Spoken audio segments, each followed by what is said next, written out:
건국전쟁을 청년들이랑 다 같이 보고 왔어요. 그래서 제가 보면서 뭘 느꼈는지 이런저런 대화하다가 그러면 영상으로 좀 남겨서 한번 시청자들에게 분들에게 얘기를 들려드리면 좋겠다 싶어가지고 갑자기 이렇게 영상을 좀 촬영하게 됐습니다. 그리고 여러분, 정광훈 목사님 평전 나왔는데 꼭 한 권씩 구매하시고, 또 저도 최근에 제가 참 좋아하는 지인 목사님한테 선물로 드렸는데 그 자리에서 바로 읽어보더라고요. 그러면서 잠깐 읽었는데도 내용이 참 재미있게 잘 써주셨다고 해가지고, 혹시 정광훈 목사님에 대해서 오해하고 계신 분이나 지금도 베스트셀러거든요. 근데 종합 부분 베스트셀러 만들려면 더 많은 분들이 좀 구매를 해주시면 좋을 것 같습니다. 자기소개 아시는 분들도 있을 것 같은데. 네, 안녕하세요. 저는 여호수아에서 이제 올해부터 회장을 맡고 있는 박홍이라고 합니다. 저를 뭐 보다가 보신 분도 있겠지만, 맞죠, 많으실 것 같은데. 네, 포스트 모바일 센터 팀장으로 일도 하고 있고요. 또 이렇게 목사님 위해서 열심히 일하고 있는 청년입니다. 네, 그러면 이제 본격적으로 영화 보면서 어떤 장면들이 기억에 남았고, 혹은 또 아쉬웠던 점들이 있다면 어떤 게 있었는지. 우리나라가 이제 일본으로부터 그 해방되기 직전에 이제 많은 독립운동가들이 열심히 싸웠던 건 사실이지만, 맞아. 이게 우리가 단지 그 전력도 미비하고 뭐 뛰어난 기술도 없는 상태에서 이렇게 아무리 저항한다고 해도 그 일본이 당시에 거의 뭐 미국 다음으로 가는 강대국이었잖아요. 그런 나라를 상대로 싸워서 이겨서 해방된다는 거는 사실 불가능하잖아요. 그래서 이승만 대통령이 당시에 생각했던 거는 이게 모든 그 세계 질서는 그 워싱턴, 미국의 워싱턴 국회에서 결정이 된다라는 것을 그 간파하고, 이 모든 그 대한민국이 일본으로부터 해방되기 위해서는 미국을 설득해서 미국을 등에 업고 독립을 이뤄야 한다라는 그 생각이 있었던 것 같아요. 외교만이 대한민국을 독립시킬 수 있는 유일한 방법이다. 이제 그 생각을 했던 거잖아요. 네. 그 당시에 이제 사실 조선이었잖아, 조선. 네. 그 당시에는. 조선에 있던 사람들이 선택했던 방법은 어떻게든 이 투쟁과 저항 정신을 가지고 싸워서 한번 이겨보자. 네. 근데 이게 참, 나는 그때 그렇게 조국을 위해 목숨 걸고 싸우셨던 분들의 정신은 존경받아 마땅하다는 생각이 있어. 그런데 그렇죠. 문제는 우리가 일본군 한 명 죽이면 100배의 보복을 받았다고 하더라고. 맞습니다. 그 당시에. 그러니까 우리가 일본군 한 명 죽이면 그 마을에 100명의 조선 사람들을 죽였다고 하더라고. 근데 그렇게 하면 독립운동 하다가 나라가 해방될 때쯤이면 조선 사람들이 없잖아. 그러니까요. 비극적인 거잖아, 네. 이게. 그래서 그분들의 어떤 정신이 참 존경받아 마땅하지만 근본적인 해결책은 결과론적으로 봤을 때 외교로 승부 보는 게 맞았다. 그리고 내가 또 참 놀랐던 건 이승만 대통령이 학력인데 네네. 미국에서 또 공부도 했잖아. 네, 미국에서 뭐 잠깐 공부는 했지만 학사, 예. 석사, 박사를 네. 조지 워싱턴 대학교, 하버드, 프린스턴 네. 여기를 5년 4개월인가 5년 7개월 만에 아주 속성으로 끝내버리시잖아. 이거는 그 영어를 모국어로 쓰는 그 원어민도 하기 힘든 거를 이제 외국인 입장에서 했다는 건 그러니까. 사실상 이제 불가능한 일이거든요. 그것도 시대가 100몇십 년 전, 100년 전이잖아. 그쵸. 100년 전에 조선 사람이 미국에 가서 조지 워싱턴, 하버드, 프린스턴을 나왔다는 것 자체가. 그리고 이승만 대통령이 썼던 그 미국 그 영어 표현이 네네. 미국인들 중에서도 상류층, 예. 엘리트들만 쓰는 그런 영어를 구사했다고 하더라고. 네, 맞습니다. 저도 그 영화 후반부에 그 이승만 대통령이 연설 나오잖아. 그 영어로 연설한 잠깐 나오는데 잠깐 들어봐도 뭔가 좀 수준 있는 영어로 느껴지고 정말 발음도 그냥 웬만한 미국 사람들보다 훨씬 좋은 것 같아요. 그 당시 미국 사회의 어떤 저명한 인사들이 이승만 대통령을 한번 꼭 만나보고 싶은 이유 중에 하나가 네. 조선 사람이 영어를 하도 잘하니까 신기해서 만나보고 싶었다고. 그랬고 프린스티니언 온다 이런 말들을 많이 했대. 프린스티니언. 그러니까 프린스턴 나온 조선 사람이 오는데 별명 자체가 프린스티니언 온다 이런 표현들을 많이 썼다고 네. 하더라고. 또 한국에 또 프린스턴의 그 로고가 호랑인데 또 아시아의 호랑이가 잠들다 이렇게 맞아. 이승만 대통령 서거했을 당시에 이렇게 아. 프린스턴 대학교 뉴스에서 이렇게 나왔더라고요. 그리고 또 하나 내가 지금 기억이 나는 게 6.25 전쟁이 났을 때 그 당시에 이 내용을 좀 이제 중간에 많이 건너뛴 부분인데 네. 6.25 전쟁 당시에 한강 인도교를 폭파시키고 혼자 도망쳤다. 이게 이제 왜곡된 역사에 대한 이제 젊은 사람들이 갖고 있는 인식인데, 아니 사실 뭐 거의 전 국민이 갖고 있는 왜곡된 네네. 인식인데, 근데 사실 그 다큐의 내용을 찾아보니까 이승만 대통령이 단 한 번도 네. 그런 얘기를 한 적이 없다라고 하는 걸 찾아내셨더라고. 네. 그 대한민국 사람들한테 한강 대교를 폭파하고 나서 나는 그 뒤에서 빠져 있을 테니 끝까지 남아서 나라를 좀 위해서 싸워달라라는 말을 한 번도 한 적이 없다. 그러니까 증거를 이거 찾았더라고요. 완전히 왜곡 선동한 거 아니에요? 네. 그리고 실제 이승만 대통령은 6.25 전쟁이 발발하는 시작과 끝까지 한 번도 한반도를 떠난 적이 없거든. 그쵸. 이것도 사실 대단한 건데, 그 당시에 돈 무초라고 하는 그 무초 외교관이었나? 이승만 대통령과 같이 있었는데, 사실 전쟁이 발발하니까 그 이제 대통령이 살아야 되잖아. 어쨌든 그쵸. 네. 끝까지 대통령을 살려서 후위를 도모해야 되는 거잖아. 대통령 지휘관인데 그러니까 아니 그 아무리 그 전장이 나도 지휘관이 최전방에서 먼저 죽는 것과 최대한 안전한 곳에 대피해서 끝까지 그 국가를 지휘하는 게 그러니까 어떤 게 더 효율적이냐. 이거는 그때나 지금이나 사실 동일한 거잖아. 그렇죠. 이 국군 통수권자가 끝까지 살아남아서 국가를 운영을 해야 되는 건데, 그렇죠. 그 당시에 돈 무초 외교관이 이제 이승만 대통령한테 일단 일본으로 망명을 한 다음에, 그 외국으로 망명을 한 다음에 다시 기회를 잡고 들어와서 다시 한번 나라를 세워봅시다, 이렇게 얘기하니까 권총을 딱 꺼내더니 이야기를 했다는 장면이 나와요, 거기서. 네, 맞습니다.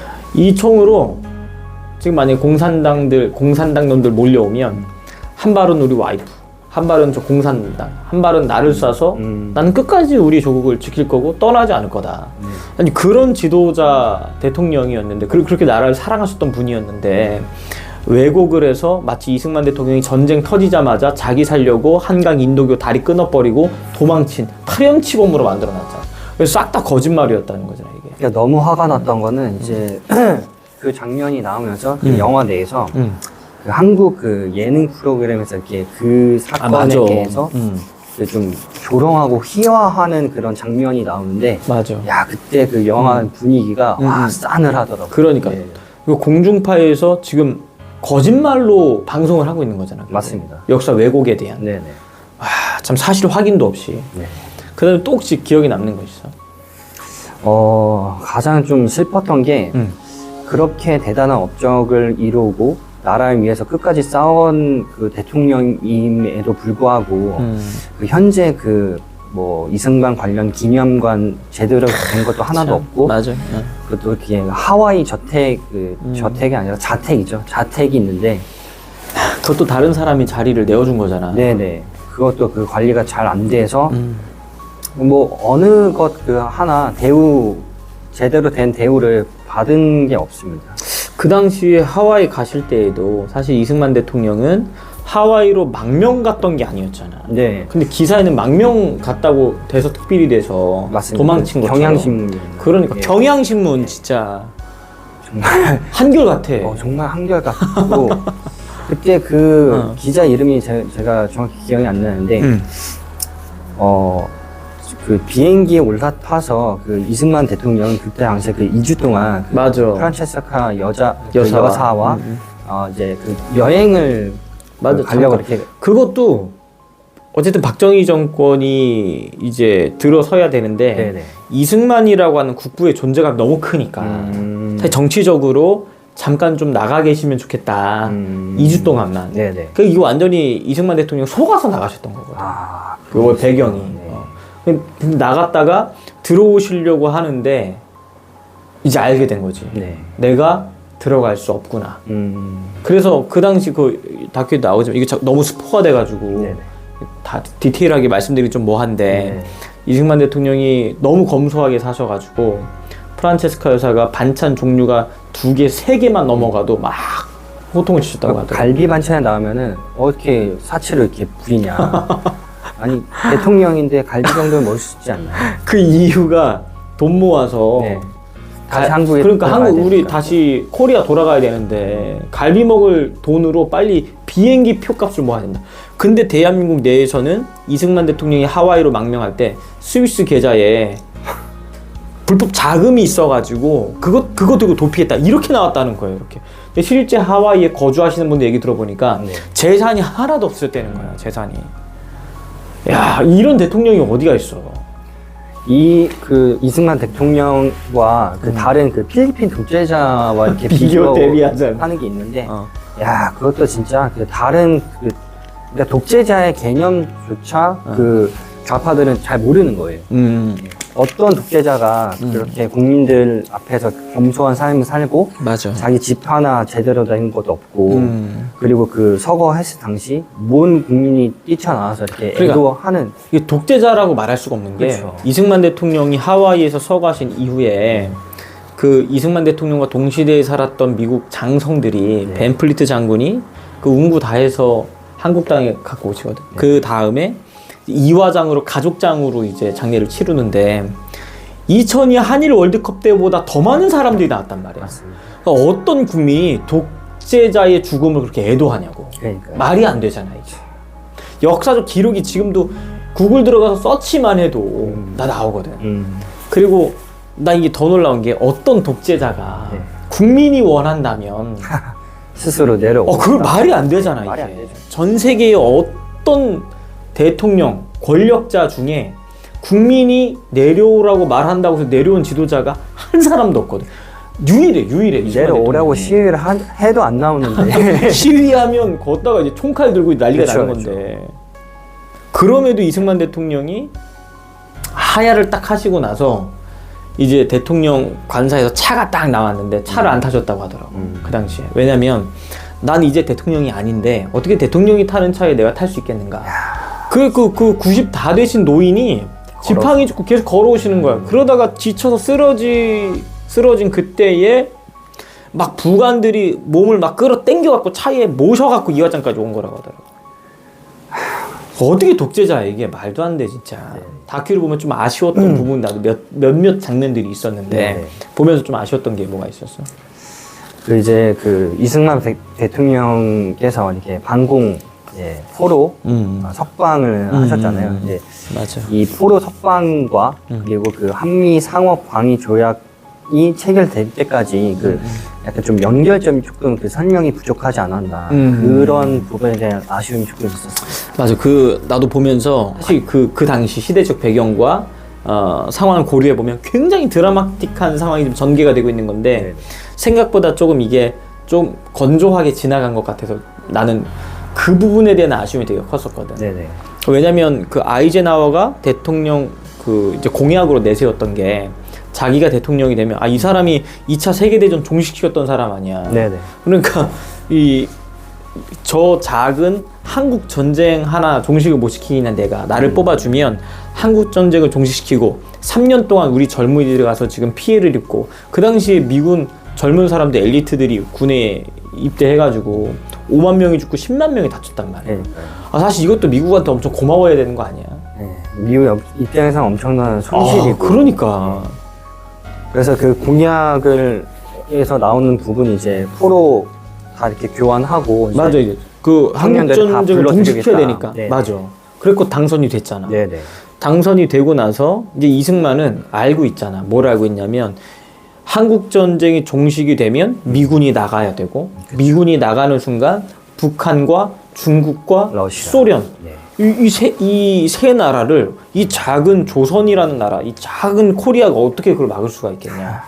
가지 마라. 미국 너네 가면 우리도 너네처럼 자유민주주의 국가 한번 세워보려고 하는 건데 네. 너네 가면 우리는 물보듯 뻔하지 않느냐. 시작도 해보기 전에. 그러니까 시작도 해보기 전에 우리 다 죽는다. 가지 마라. 그랬는데 아이젠하워는 어쨌든 대선 공약이니까 뭐 이승만 대통령의 말을 귀담아 듣지도 않았다고 하더라고. 그 당시에. 조용히 해. 그냥 우리가 알아서 할 테니까. 그 직후에 이승만이 이제 열이 받은 거지. 뭐였냐면 3년 동안 먹여주고 입혀주고 재워줬던 미국에 대해서도 칼을 들기 시작하는 거야. 난 이게 진짜 대단한 거라고 생각을 하거든. 3년이야, 3년. 먹여주고 입혀주고 재워주고 이거를 미국이 그렇게 물신양면 다 도와줬음에도 불구하고 이승만 대통령이 지금 이 순간에 미국 나가고 나면 지도상의 대한민국은 사라진다. 어떻게든 미국을 붙잡아 두려고 난 하늘의 지혜라고 생각을 해. 네. 마지막 단계가 각 나라에 붙잡혀 있던 포로들을 이제 교환하는 장면인데 참 특이하게도 북한에서 잡혀와서 포로가 된 포로들 중에 네. 다시 북한으로 돌아가고 싶지 않다는 거야. 왜냐면 미군이 뭐 너무 잘했어. 음식도 주고 음식도 주고 뭐 노래도 가르쳐 주고 맞아. 미군이 그 당시에 어떤 스테이크도 맞아. 나눠줬다고 했는데 그렇게 천사 같은 미군을 듣고 우리가 진짜 북한한테 속았다. 그러니까 저 미국 사람들 뿔 달린 괴물들로 알고 왔는데 네네. 천사 같은 거야 이게. 그러니까요. 그리고 돌아가면 본인들이 죽는다는 걸 알고 있잖아. 그렇죠. 자유의 물을 먹어가지고. 네. 그래서 반공포로가 생긴 거야. 이승만이 보는데 북한으로 돌아가고 싶지 않다고 말하는 반공포로들, 우리의 동포들, 얘네 돌아가면 다 죽는데 아이젠하워가 돌려보내겠다고 하니까 열받아갖고 그 당시에 국군 지도자들 다 불러 모아다가 대한민국에 존립이 걸려있다. 내가 지금부터 내릴 임무를 완성하지 못하는 무대는 전원 자결해서 죽든지 반드시 완수를 해라. 해가지고 미국이 그 당시에 반공 포로들을 막 거제도도 있고 되게 막 전국에 흩어져 있었는데 일시에 미군들을 제압해서 반공 포로들을 석방시키라고 하니까 그 임무가 떨어지고 요즘에 만약에 윤석열 대통령이 군부대 가가지고 네네. 미군들 제압해가지고 우리 포로들 석방시켜라고 하면 요즘 우리 군인들이 하겠어 그거를? 아유. 절대 안 하겠지. 절대 안 하죠. 근데 그 당시에 대통령이 우리 동족 살리자고 해보자고 하니까 군인들이 사기백백이 됐다고 하더라고. 우리 대통령 할아버지 너무 멋있다는 거야. 네. 그러니까 독립운동 할 때는 일본이랑도 싸우고 중국 공산당도 소련이랑도 싸우고 이제는 우리 동족을 살리기 위해 미국과도 싸우는 우리 대통령 할아버지 너무 멋있다는 거야. 오로지 대한민국. 그러니까 오로지 대한민국만을 생각하는 지도자였던 거야. 근데 뭐 친일의 앞잽이다, 미제 앞잽이다, 다 사기꾼이야 진짜.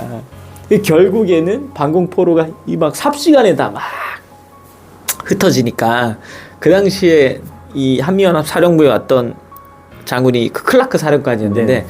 반공포로 석방 사건 때문에 난리가 났었다고 하더라고. 계속 의회 끌려다니고 네. 불명예 전역할 뻔했대. 왜냐하면 이 책임을 누군가 져야 되니까. 그쵸. 그래서 이승만 대통령 때문에 이 클라크 사령관이 굉장히 곤욕을 치렀는데 마지막에 이승만 대통령이 하와이에서 서거하신 이후에 클라크 사령관 찾아가서 인터뷰하는 장면이 나오거든요. 네. 근데 그 인터뷰 내용 중에 하나가 자기 일생일 때 군생활하면서 가장 자기를 힘들게 했던 게 그 이승만 반공 포로 석방 사건이었대. 너무 힘들었대 그때.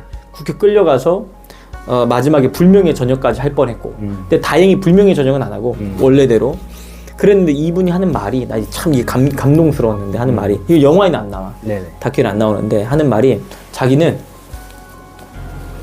그렇게 자기를 힘들게 했지만 지금 미국에도 이승만과 같은 자기 민족과 국민을 사랑하는 지도자가 꼭 필요한 때이라고 생각을 합니다. 야. 자기는 이승만을 존경합니다. 이렇게 이야기하는데 나 너무 뭉클했어 그때. 그 자료를 찾아보면서. 되게 진짜 탁월한 지도자라니까 이승만이. 미국 장군, 박사, 학자 다 인정하는데 그러니까. 우리만 인정을 안 하는 이게 현실이. 대한민국만 인정을 안 한다니까. 너무 안타까운 것 같아요. 전 세계에 그리고 나 중간에 이거 너무 영화가 스포가 돼갖고 더 이상 말을 하면 안 될 것 같은데 중간에 너무 마음 아픈 내용들만 문재인 정권에 있었던 얘기도 나오고 네네. 그건 진짜 분노가 일어나더라고 진짜. 이거는 여러분 꼭 극장에 가서 영화를 한번 보시면 참 좋을 것 같은데 네네. 문재인 정권 때 이승만 지우기 하려고 무슨 일을 했는지 막 그런 내용도 나오거든요. 그것도 꼭 한번 좀 보시면 되게 좋을 것 같아요. 영화 보면서 해주고 싶은 얘기가 있다면. 이승만 대통령이야말로 정말 대한민국 위해서 일하고 정말 대한민국밖에 모르는 그런 유일무이한 인물이라고 생각돼요. 이제 그런 그 건국 대통령을 뭐 예를 들어 그 미국의 건국 대통령인 조지 워싱턴 대통령을 보면은 미 전역에 그 3,000개 이상의 그 동상 관련 맞아. 그 기념비 이런 게 있다고 존경한다는 표시잖아요. 네네. 이게.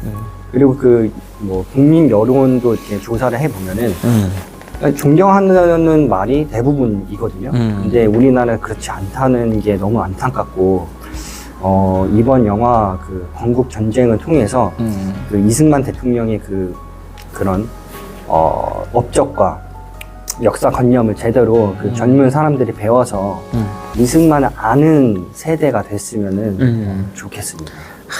그런데 난 마지막으로 이제 좀 이런 부분도 다뤄졌으면 좋았겠다라고 생각하는 부분이, 사실 이승만 대통령이 대한민국을 건국할 때 그 건국 정신은 네. 이런 거였잖아. 그동안 조선이라고 한 나라가 유교와 불교 1500년 해봤는데 안 되잖아. 이게 안 되잖아. 네네. 근데 기독교로 성경으로 교육한 유럽의 국가들, 미국 같은 경우엔 하나님이 복을 주셔가지고 너무 잘 살던 애라는 거야. 네네. 그래서 우리 조선 땅에 저 미국과 유럽 사회 같은 기독교로 교육된 나라를 세워야지만 된다. 이게 시작이었거든, 시작. 네네. 그래서 그런 부분들이 대한민국의 역사의 중심에 복음이라고 하는 이 교회의 아주 중요한 가치가 있었다. 네. 이런 것들이 조금 많이 다뤄지지 않은 부분은 사실 조금 아쉽더라고요. 네, 사실 그 한성가문에서 하나님을 그 인격적으로 만나지 않았다면 아, 그치. 지금의 이승만 대통령이 있었을까라는 그 의문점도 있고요. 그리고 그 대한민국의 4대 기둥인 종가 목사님께서 항상 말씀하시는 자유민주주의, 자유시장경제, 한미동맹, 그리고 기독교 입국론인데 이 앞에 세 개는 기독교 입국론 때문에 맞아. 생겼다고 항상 말씀하시는 것처럼 맞아.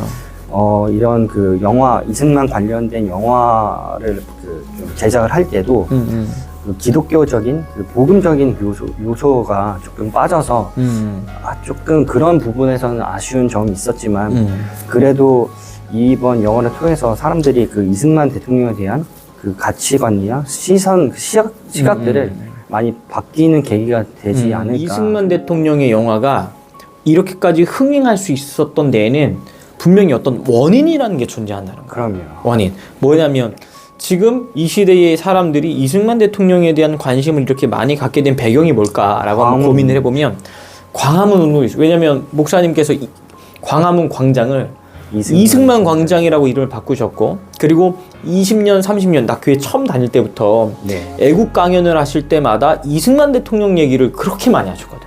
그러니까 교회 갈 때마다 체육관 집회 하실 때마다 이승만에 대한 이야기를 벌써 25년, 30년째 이야기를 하시고, 또 최근에는 또 이게 베스트셀러가 되었던 이승만의 분노라는 책 있잖아. 아, 예, 맞습니다. 한국에 나와 있는 이승만 관련된 책 38권을 엑기스들만 한 권으로 취합을 해서 만든 이승만의 분노라는 책. 근데 이게 또 베스트셀러가 되면서 입소문을 타고 막 확산이 됐었단 말이야. 네. 그러니까 이런 저변에 이런 것들이 암묵적으로 깔려 있었기 때문에 이승만 영화가 나오니까 사람들이 거기에 대한 어떤 반응이 있어. 또 하나는 목사님께서 이승만 영화 제작한다고 네. 오래전부터 포럼도 하시고 알리시기도 하고 이런 활동들을 많이 해오셨기 때문에, 그래도 애국에 관심 있는 분들, 한국 교회를 중심으로 해서 지금 이승만 영화 나왔다고 하니까 다들 만사 제껴도 막 교회 전체가 막 관람하고 네. 이런 일들이 일어난 거예요. 그래서 맞아요. 이게 단순히 그냥 사람들이 보는 게 아니라 우연이 아니다. 우연이 아니다 이게. 그래서 추후에 목사님께서는 결국에는 건국 대통령이라고 하는 이승만 박사에 대해 영화를 꼭 만들기 원하시거든요. 국제시장 버금가는 그런 영화를 만들기를 원하고 계셔서 추후에 그런 영화가 나오면 지금 막 서울에 보면 이런 게 막 국민들의 물을 막 들이비잖아. 네. 근데 진짜 올바른 역사관 위에서 그런 좋은 영화 컨텐츠 문화 전쟁이 좀 우리가 좀 우위에 선점하는 그런 분기점이 좀 됐으면 좋겠다. 그런 마지막으로 하고 싶은 얘기 있으면. 이렇게 그 미디어의 그 힘이 얼마나 대단한지 좀 이렇게 새삼 느끼는 경험이 됐고요. 앞으로 이제 그 정말 올바른 역사관을 다룬 영화들이 많이 나와서 정말 그 젊은 사람들이 올바른 역사관을 가지고 그래서 국가를 더 사랑하고 국가를 위해서 일하는 많은 청년들이 생겼으면 하는 바람입니다. 그리고 목사님도 그런 그 활동들에 힘입어 목사님이 이루고자 하는 예수한국 복음 도인이 속히 이루어졌으면 하는 바람입니다. 네. 그리고 오늘 오랜만에 그 청년들과의 대화 시간을 가지면서 이승만 대통령 관련된 다큐 건국전쟁 리뷰 형식의 좀 대화를 진행을 해봤는데요. 아직 못 보신 분들이 있으면 영화를 꼭 한번 관람해 보시는 것도 좋을 것 같습니다. 그리고 보러 가실 때요, 자녀분들 꼭 데리고 가서 보시는 게 좋을 것 같습니다. 저도 따로 이렇게 영화 시청을 하면서 저희 자녀에게 교육해 주면서 이거를 봤거든요. 그래서 꼭 자녀들에게 그런 것들이 교육이 돼야 다음 세대들에게 물려줄 수 있지 않겠습니까? 성경에 보면 이스라엘 백성들이 이제 사사 시대가 될 때 이런 말이 나오거든요. 전쟁을 모르는 세대들이 나오면서 여호와를 경외하지도 알지 못하는 세대들, 그러니까 이전과는 전혀 다른 세대들이 이스라엘 백성 중에 나오기 시작을 했다. 그러면서 몰락하기 시작을 하거든요. 그러니까 올바른 대한민국에 대한, 대한민국이 어떻게 탄생이 됐고 어떻게 건국이 되었고 그 시대에 어떤 지도자가 있었는지 그런 올바른 역사 교육, 신앙 교육을 통해 대한민국을 지키고 더 나아가서 주님 오실 길을 예비하는 데 쓰임받는 그런 조국 교회가 되었으면 좋겠습니다. 오늘 방송 여기서 마무리하고요. 다음에 또 찾아뵙도록 하겠습니다. 감사합니다.